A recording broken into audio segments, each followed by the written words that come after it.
Hello everyone, आज की video में हम ये समझेंगे कि एक ट्रिग्नोमेट्रिक फंक्शंस की जो डोमेन एंड रेंज है वो कैसे कैसे फाइंड आउट की जा सकती हैं। तो सबसे पहले हम बात करेंगे कि डोमेन एंड रेंज होती क्या है। तो जैसे कि हमारे पास कोई भी फंक्शन दिया जाता है जो किसी ए सेट से बी सेट पर डिफाइन होता है, हम इसको कुछ ऐसा लिखते हैं F of X is equal to Y, जहाँ पर ये जो x है वो तो a सेट से बिलोंग करता है और y है जो वो b सेट से बिलोंग करता है। तो यहाँ पर जो x की वैल्यूज हैं जो इस x की जगह पुट की जा सकती हैं, जो इस x की जगह पुट की जा सकती हैं वो क्या बन जाती हैं, डोमेन बन जाती हैं। और एक ऐसी वैल्यू जिसके लिए ये f डिफाइन रहता है वो कहाँ पर चली जाती हैं, डोमेन के अंदर चली जाती हैं। अब डिफाइन होने का क्या मतलब है, जैसे कि हमारे पास कोई भी एक फंक्शन है जो ऐसे डिफाइन किया गया है कि अगर मैं यहाँ पर x वैल्यू पुट करती हूँ तो 1/x वैल्यू मिलती है। तो ये वाला जो फंक्शन है जब मैं x 0 के इक्वल पुट कर देती हूँ, x 0 के इक्वल पुट कर देती हूँ तो एक ऐसा हो जाएगा नॉट डिफाइंड हो जाएगा, क्योंकि 1/0 हमारे पास क्या है, एक नॉट डिफाइंड फॉर्म है।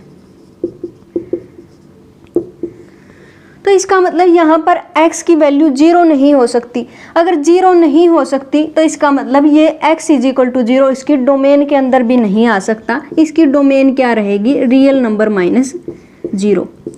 तो डोमेन में वो सारे के सारे एलिमेंट आते हैं जहाँ पर यह फंक्शन क्या हो जाता है, डिफाइन हो जाता है। उसके अलावा डोमेन में कोई भी नहीं आ सकता। और रेंज क्या होगी, जो भी x की वैल्यू पुट करने पर y की वैल्यूज आती हैं उन्हीं को हम क्या कहते हैं, रेंज कहते हैं। तो हमारे पास डोमेन क्या होती है, x की ऐसी वैल्यू जिसके लिए फंक्शन डिफाइन रहेगा उन सबको इकट्ठा करके अगर एक सेट में रख दिया जाए तो उसको हम डोमेन बोलते हैं। और यहाँ पर x की वैल्यूज पुट करने पर y की जो भी वैल्यूज आती रहेंगी उनको अगर इकट्ठा करके किसी एक सेट में रखते हैं तो क्या बन जाता है, रेंज सेट बन जाता है। तो ये होती है हमारे पास डोमेन एंड रेंज। तो सबसे पहले हम बात करेंगे ट्रिग्नोमेट्रिक फंक्शंस की डोमेन एंड रेंज कैसे कैसे फाइंड आउट की जा सकती हैं। तो हमारे पास 6 ट्रिग्नोमेट्रिक फंक्शंस हैं, sine, cos, cosecant, secant, tangent and cotangent. तो सबसे पहले हम बात करेंगे कि sine X and cos X की डोमेन एंड रेंज कैसे कैसे फाइंड आउट की जा सकती हैं। तो इसके लिए हम क्या अज्यूम करेंगे, एक सर्किल अज्यूम करेंगे जो कैसा होगा, यूनिट सर्किल होगा। इससे प्रीवियस वीडियो में हम इसके बारे में पढ़ चुके हैं। और हम क्या करते थे, यहाँ पर कोई पॉइंट ले लेते थे जिसके कोऑर्डिनेट क्या होते थे, a, b होते थे। और यहाँ से एक राइट एंगल ट्रायंगल बना करके a किसके इक्वल आ जाता था, कोस एक्स के, और b किसके इक्वल आता था, साइन एक्स के इक्वल आ जाता था। और ये जो a और b की वैल्यू हैं वो -1 से लेकर के 1 के बीच में लाई करती थी। चाहे यहाँ पर x की वैल्यू कुछ भी हो, मतलब x की हर रियल वैल्यू के लिए फंक्शन कैसे होते थे, डिफाइन होते थे। तो इसका मतलब जिसके लिए भी डिफाइन होंगे वो तो क्या बन जाती है, डोमेन बन जाती है। तो इसका मतलब रियल नंबर्स क्या रहेंगे, साइन एक्स और कोस एक्स की डोमेन रहेंगे। लेकिन जब भी x की कोई भी वैल्यू पुट करती थी मैं रियल नंबर से, a और b की वैल्यू हमेशा -1 और 1 के बीच में रहेगी इस यूनिट सर्कल पे। तो इसका मतलब इसकी रेंज भी क्या होगी, -1 से लेकर 1 तक होगी। तो इसका मतलब साइन एक्स और कोस एक्स की जो रेंज रहती है वो -1 और 1 के इंटरवल में ही रहती है। -1 भी इंक्लूड होता है और 1 भी इंक्लूड होता है, और जितने भी इनके बीच में नंबर है -1 और 1 के बीच में वो भी इंक्लूडेड होते हैं। ये क्या बन जाती है, रेंज बन जाती है साइन एक्स की और कोस एक्स की। अब हम domain and range find out करना चाहते हैं सीकेंट एक्स की और कोसिकेंट एक्स की।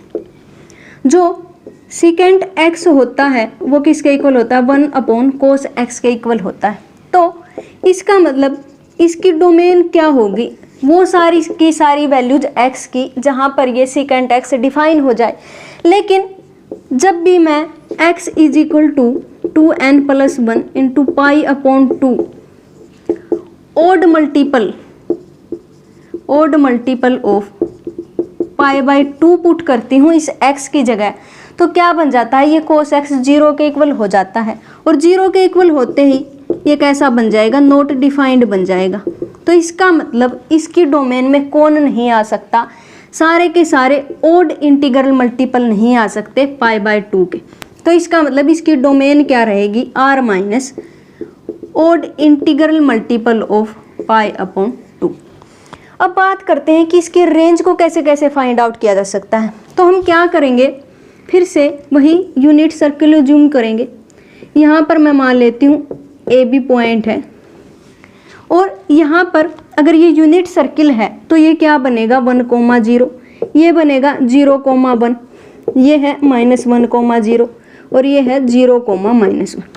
यहाँ पर लिख लेते हैं first quadrant, second quadrant, third quadrant and fourth quadrant. तो जब भी मैं फर्स्ट क्वाड्रेंट में जाती हूँ तो क्या होता है, ये किससे रिलेटेड है, cos x से रिलेटेड है। तो इसका मतलब cos x किसके इक्वल होता है, a के इक्वल होता है। तो इसका मतलब ये a से रिलेटेड है। तो यहाँ से फर्स्ट क्वाड्रेंट में a कहाँ से कहाँ पर जाता है, 1 से लेकर 0 पर जाता है जब भी मैं एंटी क्लॉकवाइज डायरेक्शन में मूव करती हूँ। तो 1 से लेकर के 0 पर जाता है, मतलब क्या होता है, डिक्रीज होता है। क्या होता है, डिक्रीज होता है। कहाँ से कहाँ पर डिक्रीज होता है, 1 से लेकर के 0 पर क्या हो जाता है, डिक्रीज हो जाता है। ये कौन है, ये है cos x। लेकिन जब मैं सेकंड क्वाड्रेंट में जाती हूँ तो क्या होगा, ये 0 से लेकर के -1 पे क्या हो जाता है, फिर से डिक्रीज हो जाता है, डिक्रीज हो जाता है 0 to -1। और जब मैं थर्ड क्वाड्रेंट में जाती हूँ तो -1 से लेकर के 0 पर चला जाता है, मतलब इंक्रीज हो जाता है -1 to 0। लेकिन जब मैं फोर्थ क्वाड्रेंट में जाती हूँ तो क्या होगा, 0 से लेकर के 1 पर क्या हो जाएगा, इंक्रीज हो जाएगा।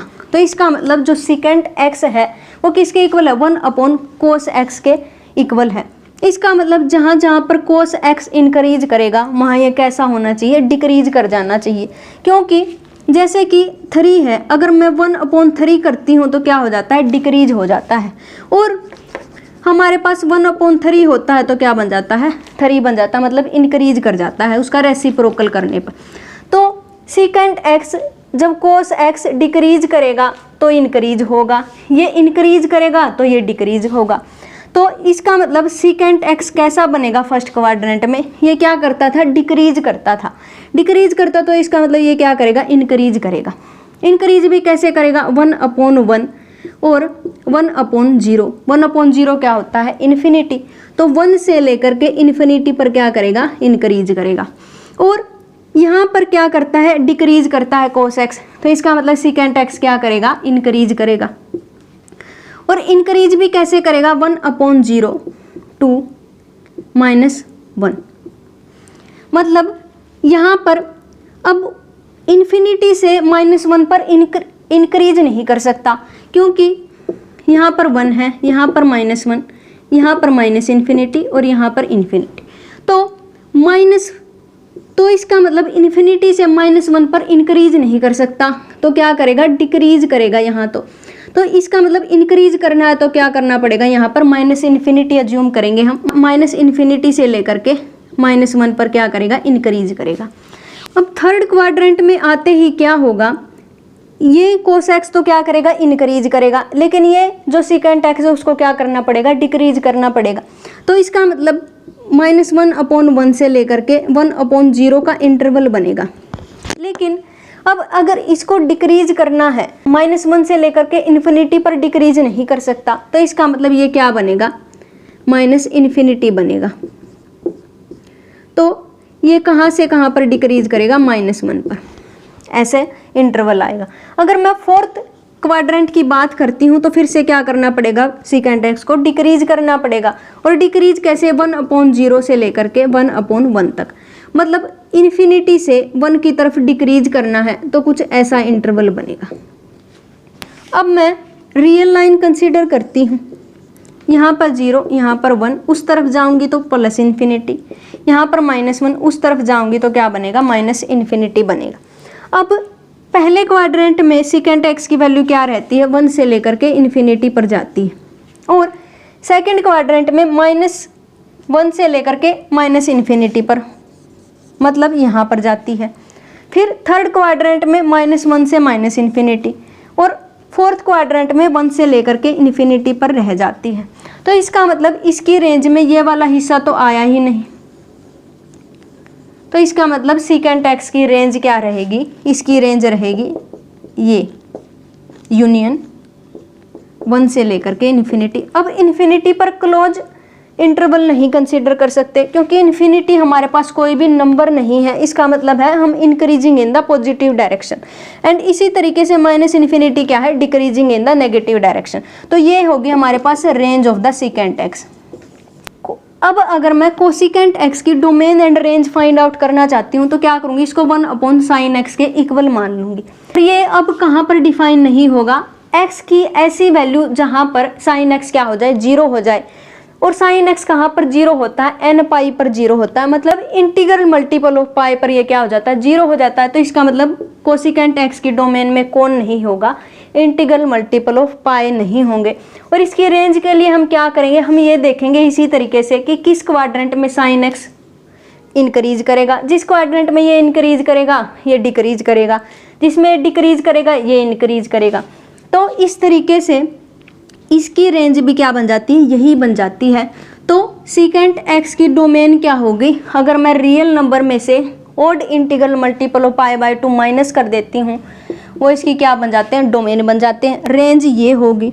और इसी तरीके से कोसिकेंट एक्स की डोमेन क्या होती है, अगर मैं रियल नंबर में से इंटीग्रल मल्टीपल ऑफ पाई को रिमूव कर देती हूँ तो वो क्या बन जाती है, इसकी डोमेन बन जाती है, और रेंज क्या रहेगी इसकी, ये रहेगी।